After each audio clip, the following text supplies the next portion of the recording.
Bonsoir à tous. Merci Léo pour la présentation et merci aussi pour ton accompagnement. Merci au réseau pour cette soirée. Alors moi je suis donc vendeuse de PQ, hein, vous l'avez compris entre autres, mais j'ai pas que ça comme passion, j'en ai plein d'autres, mais je vais vous en parler de deux en particulier ce soir, qui sont l'argent d'un côté et Dieu de l'autre.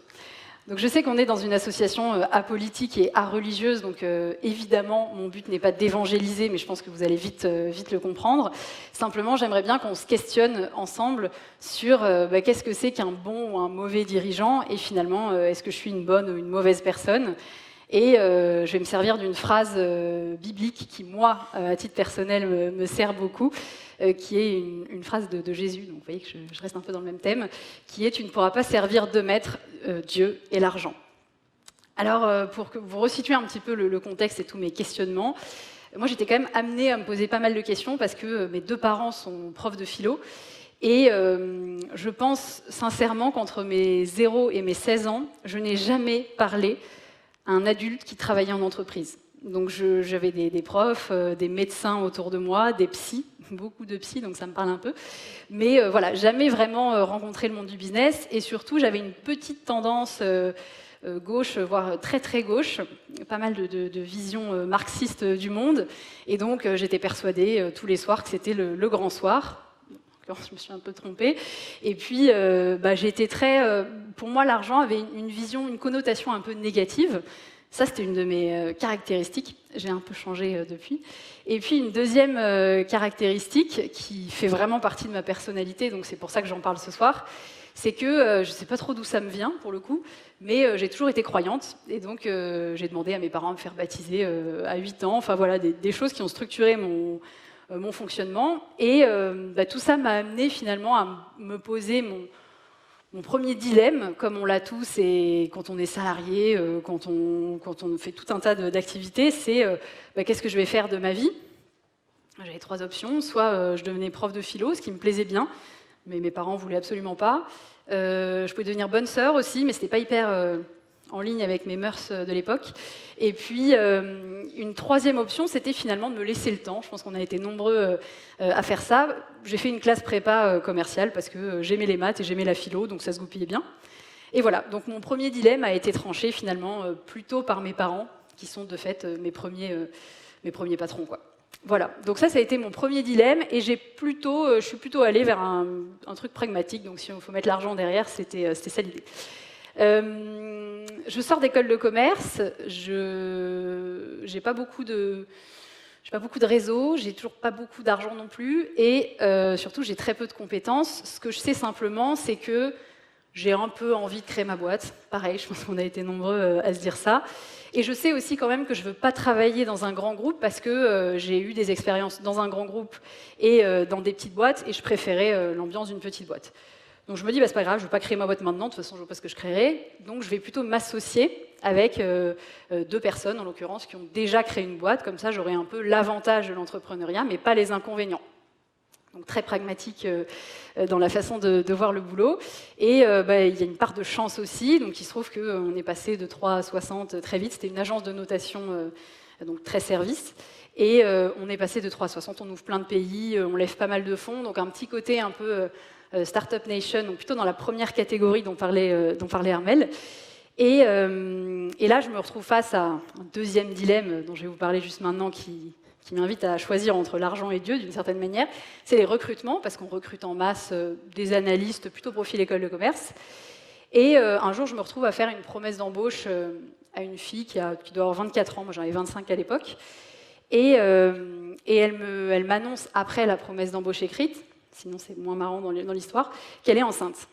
Et donc là, clairement, je pense qu'il y a une honnêteté aussi à avoir en tant que dirigeant ou que recruteur, c'est que non, ça fait pas rien. C'est-à-dire que quand on recrute une femme enceinte, évidemment qu'on se dit ça va être galère, je vais devoir recruter quelqu'un pour la remplacer. Donc clairement, je me pose la question. Et je me dis, non, je vais pas la recruter, en fait, je vais retirer cette promesse-là.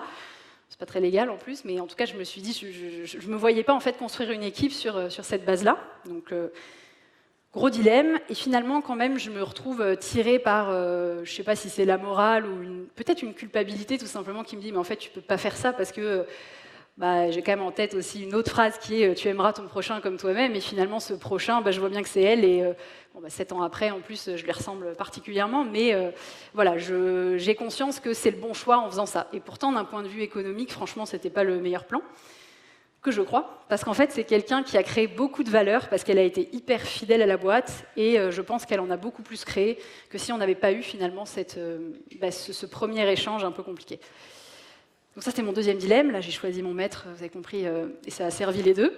Et puis, elle a créé, donc si je repars aussi sur cette personne, elle a créé de la valeur pour la boîte et donc pour moi, parce qu'en 2019, j'ai vendu les parts de cette boîte pour lancer un autre projet. Donc, pour la première fois de ma vie, je suis un peu riche. C'est pas la folie non plus, mais voilà, j'ai de l'argent à moi, quoi. Et donc, je peux financer un nouveau projet, une première entreprise. Et cette entreprise, c'est Poppy, qui est donc une marque de papier d'hygiène, comme le disait Léo. Et je pars d'un constat simple. Il se trouve que dans ma famille, on a des forêts de pins dans les Landes qui sont gérées durablement. C'est pas un business, mais c'est plus une tradition. Et donc, les pins sont coupés une fois par vie. Mais par contre, on est obligé de nettoyer la forêt, notamment pour laisser passer les pompiers. Donc on crée du déchet de bois qui est utilisé pour faire des palettes, du craft. Je me dis, c'est dommage, qu'est-ce qu'on peut faire avec du bois, du papier? Quel est le papier qui est utilisé tous les jours et par tout le monde? En l'occurrence, le papier toilette, à l'époque, ça me faisait marrer. Donc banco, je me dis, quitte à créer une boîte, autant que je m'amuse un peu. Et c'est parti de là. Et donc, à ce moment-là, je cherche des fournisseurs. Je suis quand même pas mal sollicitée par différentes boîtes étrangères, et notamment des entreprises chinoises, qui propose des kits clés en main de papier toilette avec un super PQ en bambou tout blanc, avec des super packaging de dingue, de toutes les couleurs, livrés clés en main, donc rien à faire. Et là, clairement, je suis un peu tentée, parce que je me dis, ce serait plus simple d'appuyer sur le bouton. Et finalement, avec un bon marketing, oui, je vais y arriver, il y a un marché, tout le monde en achète, voilà. Sauf que quand même, je suis toujours un peu drivée par ce fameux Dieu, et donc j'essaie de mettre des mots derrière qui ne soient pas forcément religieux, mais derrière ça, on peut y mettre un premier élément qui est l'écologie, qu'on soit croyant ou pas. De fait, on est tous conscients qu'on on nous prête quelque chose, et donc on a besoin de l'utiliser correctement. Là, je sens bien que le bambou chinois, c'est pas forcément le plus écolo. Deuxièmement, je pense toujours à cette histoire du prochain, et je me dis, fabriquer en France, ou en tout cas à proximité de là où moi j'habite, c'est plutôt ça l'idée, ça me paraît plus cohérent, parce que je vais croiser les gens qui vont bosser pour moi, ça va être une relation saine aussi entre les fournisseurs eux-mêmes, donc pareil, je préfère m'orienter vers ça. Et puis un troisième point aussi qui est important, c'est respecter la santé des gens à qui on vend quand on est chef d'entreprise, c'est très important, donc éviter de mettre des cochonneries dans nos produits, ça fait partie aussi de notre engagement. Donc je me dis, tant pis, la Chine, ce sera pour plus tard. Et donc on choisit de faire des papiers qui sont recyclés à partir de corbeilles de bureaux d'entreprise, labellisés Origine France Garantie. On est les seuls papiers recyclés en grande distribution à être labellisés Origine France Garantie, et sans produits toxiques. Voilà, donc tout ça, finalement c'est bien goupillé, puisqu'on vend bien, donc j'en déduis que ça nous a permis aussi de construire une communauté. Et surtout, je pense que chez Poppy, on n'aurait jamais eu une équipe aussi soudée et aussi unie si on avait vendu des produits un peu pourris comme ça, quoi. C'est-à-dire que là, aujourd'hui, moi, j'ai vraiment le sentiment que les salariés aussi peuvent être là pour rappeler à l'ordre aussi le dirigeant en lui disant, non, là, on va dans une catégorie qui n'est pas la nôtre, on ne respecte pas les valeurs qui sont les nôtres. Donc ça me permet de conclure avec une phrase de Charles Péguy, on reste un peu dans le même thème, qui est tout ce qui élève unit. Et ça me paraît être une phrase qui nous permet aussi, en tant que dirigeant, de choisir, en tant qu'entrepreneur, de choisir qui est notre maître. Et moi, en l'occurrence, ce qui me fait grandir, la croissance, me permet aussi d'unir, j'ai l'impression, les gens autour du projet et parfois autour de moi, même en famille.